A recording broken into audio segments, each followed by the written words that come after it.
Assalamualaikum warahmatullahi wabarakatuh. Perkenalkan, nama saya Din Zahrani dan teman saya Albert Pangestu. Di sini saya akan mempresentasikan hasil diskusi kami, yaitu tentang penentuan harga jual. Next. Materi yang pertama yaitu teori ekonomika, yang kedua penentuan biaya berdasar harga, tiga harga jual dan target costing, yang keempat siklus hidup produk. Next. Teori ekonomika, teori permintaan dan penawaran terciptanya harga dan equilibrium. Secara garis besar, teori ekonomika dibagi menjadi teori makroekonomika dan teori mikroekonomika. Teori mikroekonomika disebut juga teori harga karena menjelaskan terciptanya harga. Harga sebuah produk adalah hasil akhir dari interaksi dua kekuatan, yakni permintaan dan penawaran produk tersebut. Teori permintaan menyatakan bahwa jumlah produk yang diminta oleh pembeli pelanggan pada suatu periode waktu tertentu bergantung pada harga produk itu. Semakin tinggi harga, semakin sedikitlah jumlah unit produk yang diminta. Sebaliknya, semakin rendah harga, semakin banyaklah jumlah unit produk yang diminta. Teori penawaran mengatakan bahwa jumlah produk yang ditawarkan oleh penjual pada suatu periode waktu tertentu bergantung pada harga produk itu. Semakin tinggi harga, semakin banyak jumlah unit produk yang ditawarkan penjual. Sebaliknya, semakin rendah harga, semakin sedikit pula jumlah unit produk yang ditawarkan. Next. Harga pasar ditentukan oleh titik perpotongan antara kurva penawaran dan kurva permintaan. Pada titik equilibrium, inilah jumlah yang disediakan oleh produsen sama dengan jumlah yang diminta oleh konsumen. Titik equilibrium ditunjukkan oleh gambar 8.1 pada harga 10 dan kuantitas equilibrium 1.500 unit. Gambar 8.2 menunjukkan bahwa perubahan kuantitas barang yang diminta atau ditawarkan terjadi karena perubahan harga. Jadi gerakannya terjadi sepanjang kurva permintaan dan kurva penawaran. Misalnya pada harga Rp5 barang yang diminta adalah 2.500 unit dan ditawarkan 500 unit. Adapun harga 12,50 barang yang diminta 1.000 unit dan yang ditawarkan 2.000 unit. Equilibrium atau pertemuan antara kurva permintaan dan penawaran terjadi pada harga Rp10 dan kuantitas 1.500 unit. Next. Pergeseran kurva dan perubahan equilibrium. Dimungkinkan juga bahwa kurva permintaan dan kurva penawaran itulah yang bergeser ke atas dan atau ke bawah. Kurva permintaan dapat bergeser karena adanya perubahan pada selera konsumen, pendapatan konsumen, atau harga produk lain yang memiliki kaitan, misalnya produk tersebut merupakan barang substitusi. Pergeseran kurva penawaran dapat terjadi karena ada perubahan di dalam faktor-faktor produksi atau harga masukan inputnya. Jika ada pergeseran kurva-kurva ini, titik equilibrium juga menjadi berubah.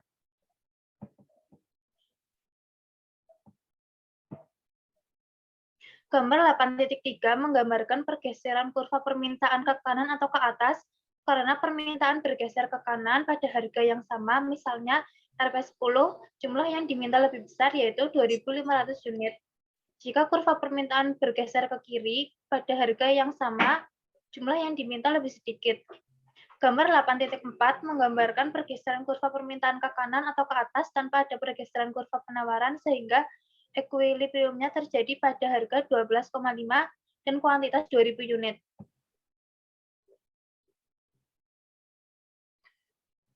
Gambar 8.5 menggambarkan berubahnya titik equilibrium antara permintaan dan penawaran karena adanya pergeseran kurva penawaran ke kiri atau ke atas tanpa adanya pergeseran kurva permintaan. Equilibrium terjadi pada harga Rp15 dan kuantitas 500 unit. Gambar 8.6 mula-mula titik equilibrium antara kurva penawaran SS dan kurva permintaan DD terletak pada harga Rp10 dan kuantitas 1.500 unit. Jika kurva penawaran bergeser ke kiri menjadi kurva S1, S1 dan kurva permintaan bergeser ke kanan menjadi D1, D1 titik equilibriumnya berubah terjadi pada harga 17,50 dan kuantitas 1000 unit. Penentuan harga berdasar biaya. Cost plus pricing menentukan presentase markup penentuan harga untuk waktu dan bahan.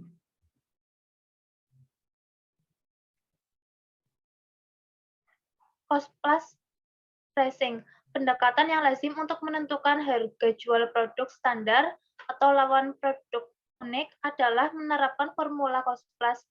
Menurut pendekatan ini, harga jual adalah biaya cost ditambah dengan markup sebesar persentase tertentu dan biaya tersebut. Markup harus ditentukan sedemikian rupa sehingga laba yang diinginkan dapat tercapai.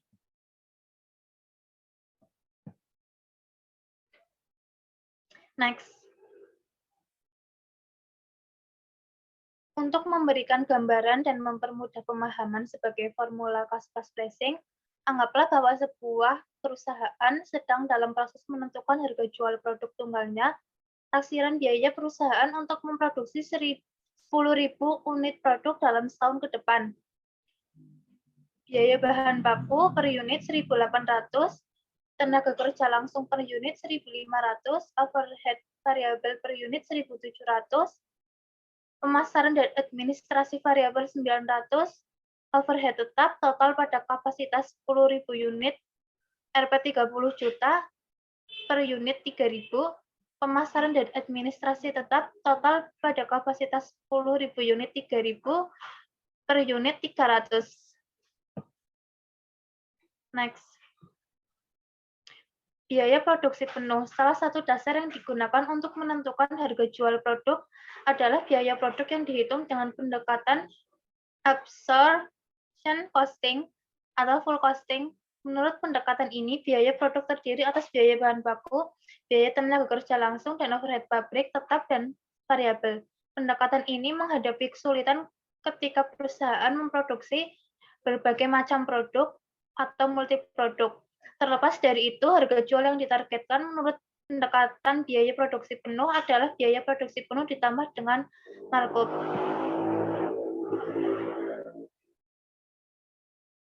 Menurut data di atas, biaya produksi penuh per unit adalah 8.000 sebagaimana perhitungan berikut ini. Bahan baku 1.800, tenaga kerja langsung 1.500, overhead variabel 1.700, overhead tetap 300, 3.000, biaya produksi penuh per unit 8.000. Misalnya, markup yang diinginkan adalah 60% dari biaya produk penuh tersebut. Dengan demikian, harga jualnya adalah 12.800 sebagaimana perhitungan berikut. Biaya produksi penuh per unit 8.000, markup untuk menutup beban pemasaran dan administrasi total dan laba 60% kali 8.000, 4.800, target harga jual per unit 12.800. Seandainya perusahaan merencanakan untuk memproduksi dan menjual 10.000 unit dengan harga jual 12.800 per unit, laba taksirannya adalah Rp 36 juta seperti tambah dalam perhitungan berikut. Penjualan 10.000 satuan, Rp 12.800, Rp 128 juta. Biaya produksi penuh 10.000 satuan, Rp 8.000, 80 juta, markup 48 juta. Beban pemasaran dan administrasi 10.000 per satuan, variabel 10.000 kali 900, 9 juta, tetap 3 juta, Rp 12 juta, laba bersih 36 juta. Berdasarkan perhitungan di atas, jumlah markup adalah 48 juta. Jika dinisbahkan ke biaya produksi penuh, markupnya adalah 60%, yaitu 48 juta. Rp 80 juta dikali 100%. Biaya penuh. Dasar kedua untuk menentukan harga jual adalah full cost. Full cost adalah seluruh biaya perusahaan yang terdiri atas biaya produksi total atau variabel plus tetap dan biaya non-produksi total atau variabel tetap. Pendekatan ini sulit diterapkan apabila produk yang dibuat oleh perusahaan terdiri atas berbagai jenis. Kesulitannya adalah ketelitian dan keadilan untuk mengalokasi biaya administrasi dan pemasaran tetap ke setiap jenis produk yang dihasilkan.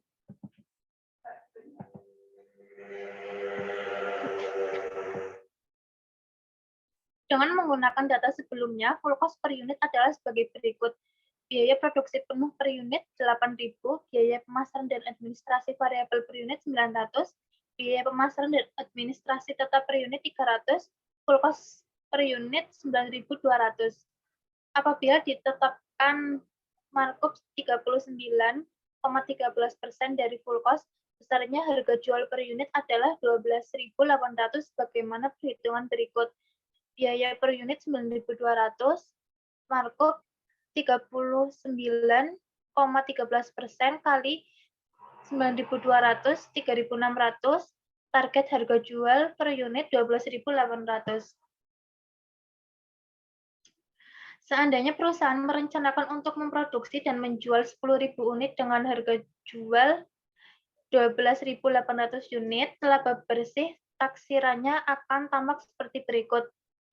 Penjualan 10.000 satuan, Rp 12.800, Rp 128 juta, biaya penuh 10.000 kali 9.200, 92 juta, markup juga laba bersih 36 juta. Berdasarkan perhitungan di atas, jumlah markup adalah 36 juta. Jika dinisbahkan biaya penuh, markupnya adalah 39,13%, yaitu 36 juta atau 92 juta kali 100%. Selanjutnya, biaya produksi variabel. Dasar ketiga untuk menetapkan harga jual adalah biaya produk yang dihitung dengan pendekatan variable costing. Menurut pendekatan ini, biaya produk hanya terdiri atas biaya variabel yang diperlukan untuk memproduksi barang atau jasa. Elemen biaya produk hanya meliputi biaya bahan baku, biaya tenaga kerja langsung, dan biaya overhead pabrik variabel. Biaya overhead pabrik tetap dianggap bukan biaya produksi, melainkan biaya periode atau periode cost. Dengan menggunakan data biaya variabel per unit sebesar 5.000 dihitung sebagai berikut. Biaya bahan baku Rp 1.800, biaya tenaga kerja langsung 1.500, biaya overhead variabel 1.700, sehingga biaya total produksi variabel per unit adalah 5.000. Selanjutnya, anggaplah bahwa markup yang ditentukan untuk menutup biaya non-produksi dan laba per unit adalah 156%. Dengan demikian, harga jual per unit adalah 12.800, sebagaimana perhitungan berikut. Biaya produksi variabel per unit 5.000. Markup untuk menutup biaya non-produksi dan laba 156% dikali 5.000 sama dengan 7.800. Sehingga target harga jual per unit produk adalah 12.800.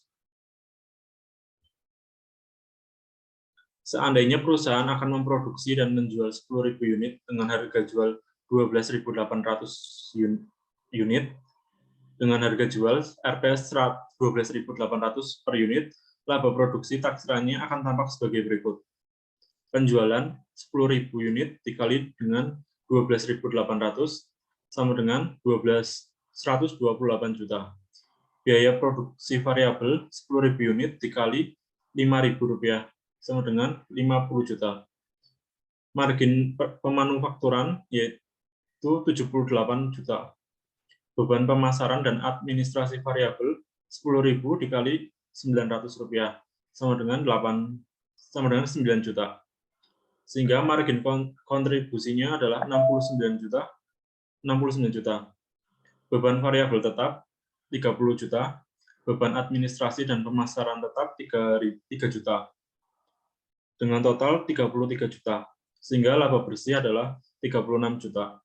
Berdasarkan perhitungan di atas, jumlah markup adalah 78 juta.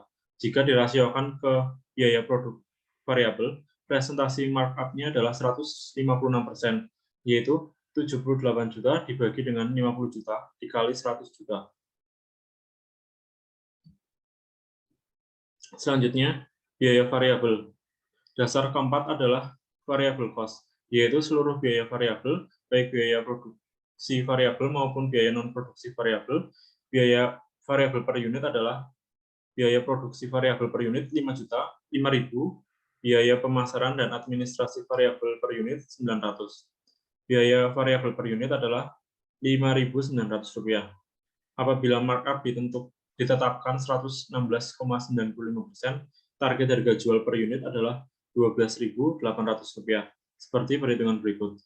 Biaya produksi variabel per unit adalah Rp5.900, markup untuk menutup laba 116,95% dikali dengan Rp5.900, dengan total Rp6.900, sehingga target harga jual per unit produk adalah Rp12.800. Seandainya perusahaan akan memproduksi dan menjual 10.000 unit dengan harga jual Rp12.800, laba bersih taksirannya akan tampak sebagai berikut. Penjualan 10.000 dikali 12.800 sama dengan 128 juta. Biaya variabel meliputi produksi, pemasaran, dan administrasi 10.000 unit dikali 5.900 sama dengan 59 juta, sehingga margin kontribusinya adalah 69 juta. Beban overhead tetap 30 juta, beban administrasi dan pemasaran tetap 3 juta, sehingga totalnya adalah 33 juta. Laba bersihnya adalah 36 juta. Berdasar perhitungan di atas, jumlah markup adalah 69 juta. Jika dirasiokan ke biaya produk variabel, persentase markup-nya adalah 116,95%, yaitu 69 juta dibagi dengan 59 juta dikali 100%. Menentukan presentasi markup. Markup dibentuk untuk menutup satu laba yang diinginkan dan biaya selain biaya yang menjadi dasar perhitungan. Jika salah menentukan presentase markup, biaya tersebut dan laba yang diinginkan tidak dapat ditutup oleh harga jual. Return on investment atau ROI adalah salah satu cara untuk menentukan besarnya markup. Berikut ini 4 buah formula untuk menentukan besarnya presentase markup. Masing-masing formula akan diberikan contoh perhitungannya, baik untuk besarannya markup itu sendiri maupun untuk besarannya harga jual setelah diketahui markup. Formula full costing. Formula ini dipergunakan jika dasar perhitungan untuk menentukan markup adalah biaya produksi penuh. Ini berarti bahwa markup dirancang untuk menutup seluruh biaya selain biaya produksi penuh. Sesuai dengan formula berikut ini, yang ditutup dengan markup adalah biaya pemasaran dan administrasi total atau variabel plus tetap. Ini diletakkan sebagai pembilang, sedangkan penyebutnya adalah biaya produksi penuh, yakni biaya yang menjadi basis penentuan markup. Formula perhitungannya yaitu markup sama dengan target ROI ditambah biaya pemasaran dan administrasi total dibagi dengan volume dalam unit dikali biaya produk penuh per unit. ROI sama dengan laba dibagi penjualan dikali dengan penjualan dibagi rata aset operasi. Memasukkan unsur PPh. PPh tersebut adalah pajak yang dikenakan atas penghasilan laba kena pajak. Untuk badan semisal perseroan terbatas, tarifnya adalah presentase tertentu. Laba kena pajak menurut peraturan perpajakan sejatinya berbeda dari laba sebelum pajak menurut akuntansi. Ketika terdapat unsur PPh, markup harus dihitung dengan memasukkan unsur PPh. Caranya adalah dengan membagi target laba dengan penyebut 1 minus tarif pajak. Perhitungannya markup sama dengan target ROI dibagi dengan 1 dikurangi T ditambah biaya pemasaran dan administrasi total dibagi dengan volume dalam unit dikali biaya produk penuh per unit.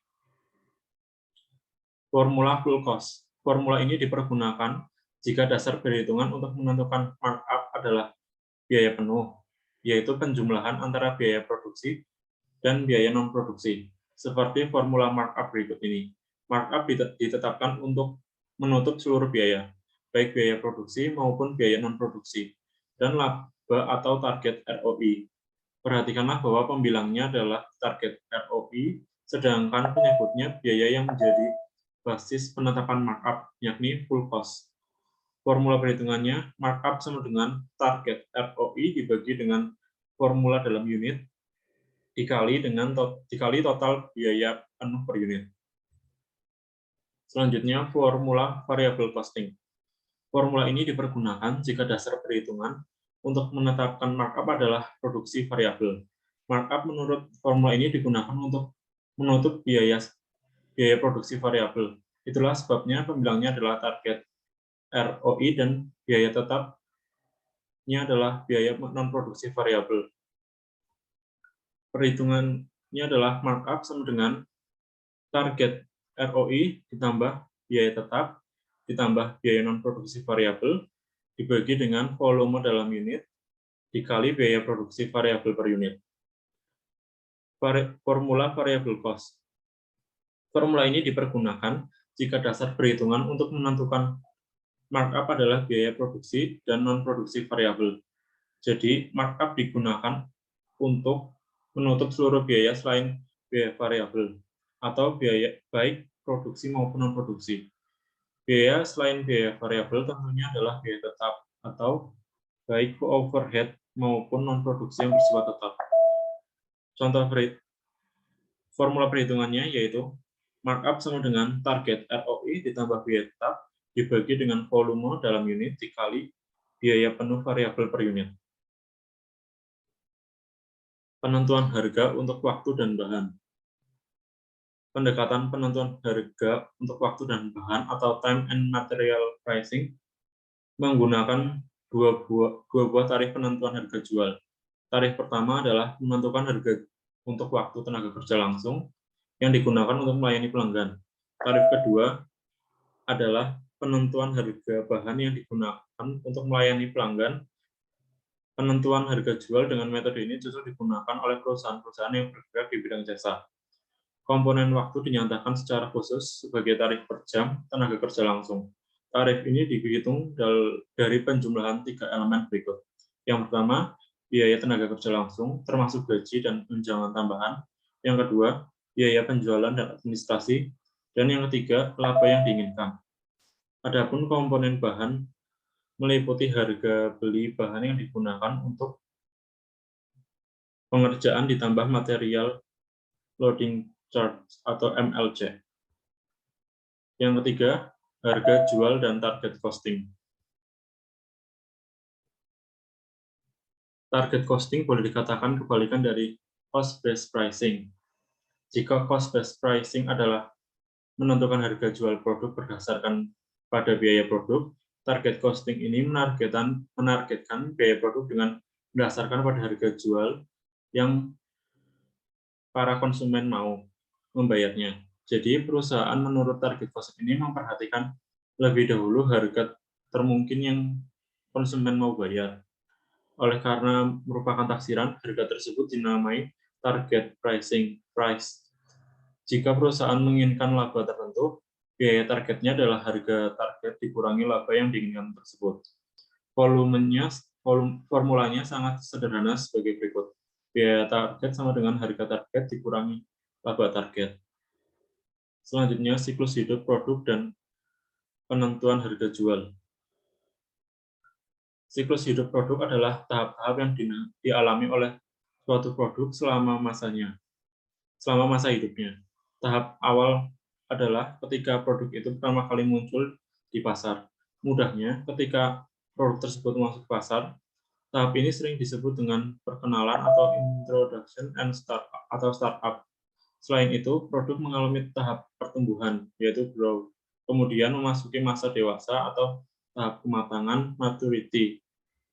Terakhir adalah tahap penurunan atau decline. Normalnya, produk akan mengalami tahap-tahap berturut-turut sebagai berikut: perkenalan, pertumbuhan, kematangan, dan penurunan. Durasi produk berada di masing-masing tahap. Tadi tidak harus sama. Tahap startup biasanya ditandai oleh rendahnya penjualan. Harga jual pada tahap ini cenderung tinggi. Pada masa growth, penjualan mulai tumbuh sebagai tanda bahwa para pelanggan mulai menerima produk tersebut dan harganya masih bertahan tinggi.